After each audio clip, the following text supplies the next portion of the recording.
Hello, my name is Garrett Bunch, and I'll be teaching how to fly a traffic pattern with a 45-degree entry. So I have a drawing here of a traffic pattern. The red line is the runway, and this black box is the traffic pattern. You can just think of it as a box in the sky.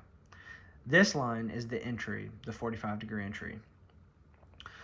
You can see that each one of these lines has a name, and they're each called a leg.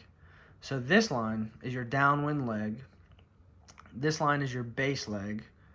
This, when you're landing, is called final, but when you're taking off, it's called your upwind leg. And then this portion is called your crosswind leg. For the purposes of being able to visualize a traffic pattern, I drew the upwind and the crosswind, but we won't be dealing with those today because the lesson is about the 45-degree entry and landing. And then you can see that these numbers, those just have to do with steps once we go into the step-by-step process. Also, this is a north runway, so this will be runway 360. You can think that number comes from like a compass, like 360 is north. So step one, flying a traffic pattern, is going to be determining the direction of turns as well as which runway you're using. So back to that 360 number, if you think of a compass, east is 090, west is 270. So if the wind direction is coming from a number that's higher than 270 and anything lower than 090, that's favoring north, meaning you'll use the north runway. If the wind direction is anything lower than 270 but higher than 090, then you would use the south runway, being 180 for this example. So that's how you determine which runway you're using. You also need to determine the direction of turn for the traffic pattern. So you can see this box is all left turns. Regardless of the entry, all the others are left turns, and that's standard. However, it can be indicated to make right turns, and so if it is, you would need to make note of that. And all this would be completed from the approach checklist, which is what you would do before you even reach the airport. So that's step one. Step two, now you know the layout of the traffic pattern. You know where the 45-degree entry is. So now step two is to get to the 45-degree entry. I like to explain this because if you're on the east side of the runway or the airport, you don't want to just fly across to get to the 45 because that defeats the whole purpose of the traffic pattern. So you want to circumnavigate the airport. You want to fly around it.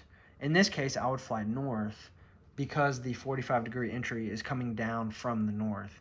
If you went to the south, you would have to fly further and make a sharper turn. So I would just go north and smoothly transition into that 45-degree entry.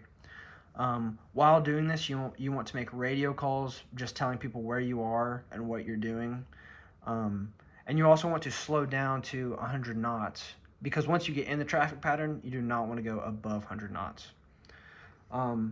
So that's step two, getting to the 45. Step three, kind of like I just explained, slow to 100 knots or below, and then you would make another radio call just telling people where you are, what you're doing.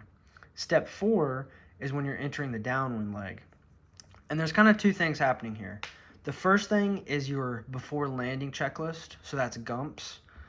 So that would be gas, which is fuel pump on. Undercarriage, so if you have retractable landing gear, you want to make sure that's down. If you have fixed landing gear, you don't need to worry about it.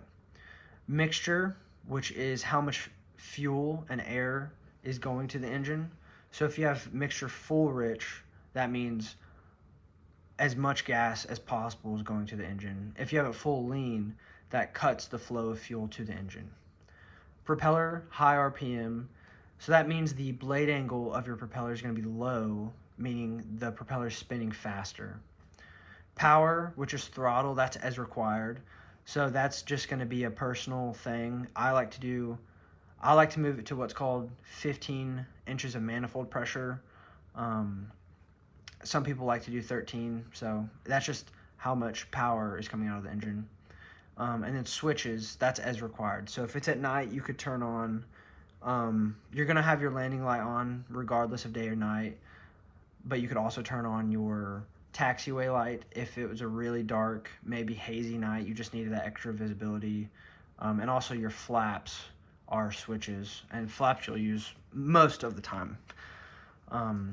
So yeah, in downwind you'll do your gumps before landing checklist, and then you'll start your descent. So you'll see this black dotted line. That's a beam to 1,000-footers. So the 1,000-footers is what we use when we practice. That's what we use to land on. So when we're a beam on our touchdown zone, landing point, that's when we start our descent. So to start your descent, you'll put your first notch of flaps in, and that's going to increase your descent rate. So it's going to help you fall out of the sky faster, basically.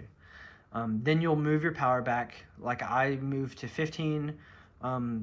Whoever is flying, you could just move to whatever you like best. And then you'll pitch for your airspeed. So on the downwind leg, you want to pitch for 90 knots. As you start to descend, you'll be moving southward in this example. And once you are 45 degrees off the threshold of the runway, and that's a visual thing. So as you're flying, you'll need to be looking over your shoulder at the runway. And once you get 45 degrees off the runway, that's when you make a 30-degree bank turn to the left for your base leg. Now after you make this turn, you want to start pitching for 80 knots. So what that looks like is your nose will be just a little bit higher, and then you'll put your second notch of flaps down, which again increases your sink rate. However, if you are really low and you feel like you shouldn't put your second notch of flaps in, that's fine.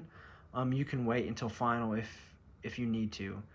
However, sometimes people turn really soon, meaning they're really high, and so they'll end up putting their second notch of flaps in sooner than normal. So that's really just up to the pilot is when they put their flaps in.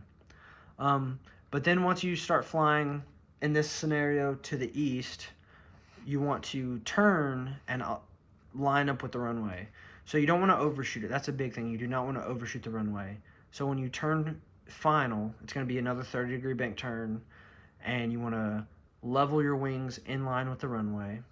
You want to pitch now for what's called your reference landing speed, and so for us it's 73 knots. And if you haven't put down all your flaps, this is when you would probably do it, but in some cases you may not need to, just if the weather conditions are just right where you can set the plane on the runway. But usually you'll have your flaps in. Then you'll just continue on towards the runway. Once you get within one wingspan off the ground, so that's maybe however long your wingspan is, so maybe 40 feet, 30 feet off the ground, that's when you're going to start to flare. And that's basically just letting your two main wheels touch down. You'll keep your nose up, and once your wheels touch down, you don't want to let go of that stick pressure, that aft stick pressure, because that's going to cause your plane to drop and start to bounce. So you hold that pressure in, let your plane just naturally slow down, and turn off the runway. And that's the traffic pattern with a 45-degree entry.